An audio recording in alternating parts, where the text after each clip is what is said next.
Ja, ons is nou hier by Hartbeespoortdam en daar hardloop 'n hassie. Ja. Is te oulik. Pas hassies, onthou jy? Ja. En daar's 'n Kom ons paar sien toe nie. daar's 'n paar eende aan die ander kant. Ja. En daar hoor ons 'n paar skape wat nou uit die hok uit gekom het. Is te oulik. Nou hier sit ons elke oggend en party dae sal ons hierso ons Bybelstudie hou, ander kere sal ons dit ander plek hou. Ja, die son is 'n bietjie in ons oë. Nee, maar dis goed. Ons praat vanoggend oor die bergpredikasie. Ja. So in Engels noem hulle hierdie die Beatitudes, hierdie goed wat jy gelees het, nê? Dis 'n attitude of being, Ja. nê? En in die ou Afrikaans was dit genoem welgeluksalig. Wanneer laas jy daai woord gehoor? Welgeluksalig. Is eintlik 'n mooi woord hoor. Wel, geluk en salig. Ek meen daai drie woorde saam. Wel is mos om nou gesond te wees, gelukkig te wees en om salig te wees. Ek sien altyd daai woord salig van die ou wat net so op die bankie sit, jy weet. Soos ons nou sit. Ons nou hier so sit, nee. Salig. Ons sit net so salig hier in die son. Wel en gelukkig ja, en salig. wel In die geluk, teenwoordigheid van die salig. Here, want die Here sê, waar 2 of meer vergader in my naam is ek teenwoordig. Ja. So, God is hier. Hier's ja. Ja, miskien moet by ons 'n revolution begin van die woord welgeluksalig.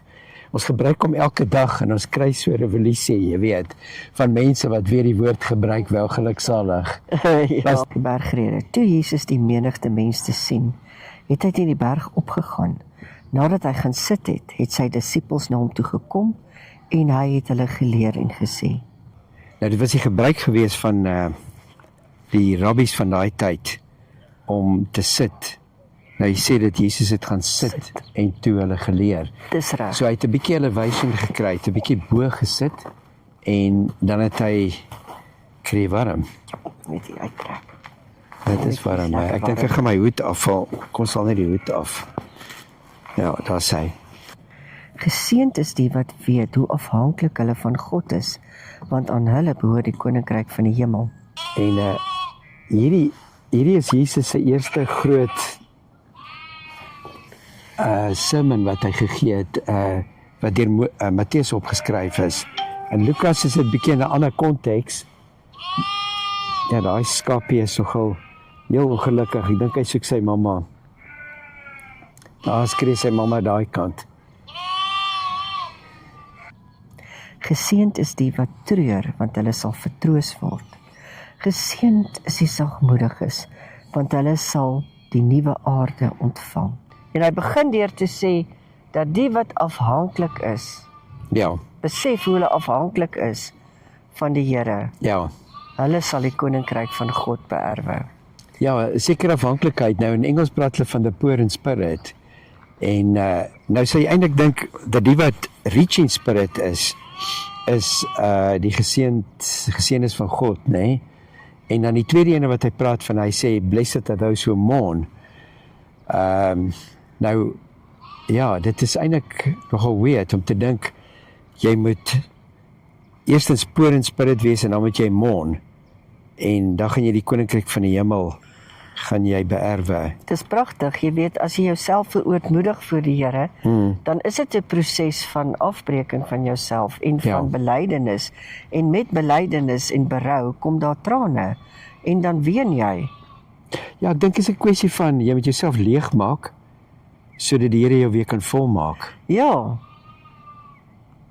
So daar's 'n afsterwingsproses wat ons eintlik gister oor gepraat het. Van die Toe ons gees, gepraat ja. het van toe Jesus nou in die woestyn gegaan het en toe hy daar getempteer is deur die duiwel. En net soos vir die Israeliete moes afsterf, die generasie wat ongeloof gehad het. So is daar 'n afsterwe wat ons met arm word in ons gees sodat hy ons kan vul. geseënd is die wat honger en dors, wat na reg is, want hulle sal versadig word. Geseënd is die wat barmhartig is, want hulle sal barmhartigheid bewys word. Geseënd is die wat rein van hart is, want hulle sal God sien. Ja. Dis wat ek uitlees. Ja, ja. Ja, dit gaan nie oor fisiese huil oor iemand Nee. of so iets nie. Nee, Dit nee. is alles geestelik. Ja. Ja. Geseënd is die vredemakers, want hulle sal kinders van God genoem word. Geseënd is die wat vervolg word, omdat hulle doen wat reg is, want aan hulle behoort die koninkryk van die hemel. Geseënd is julle wanneer die mense julle ter wille van my beledig en vervolg en valslik al wat sleg is van julle sê.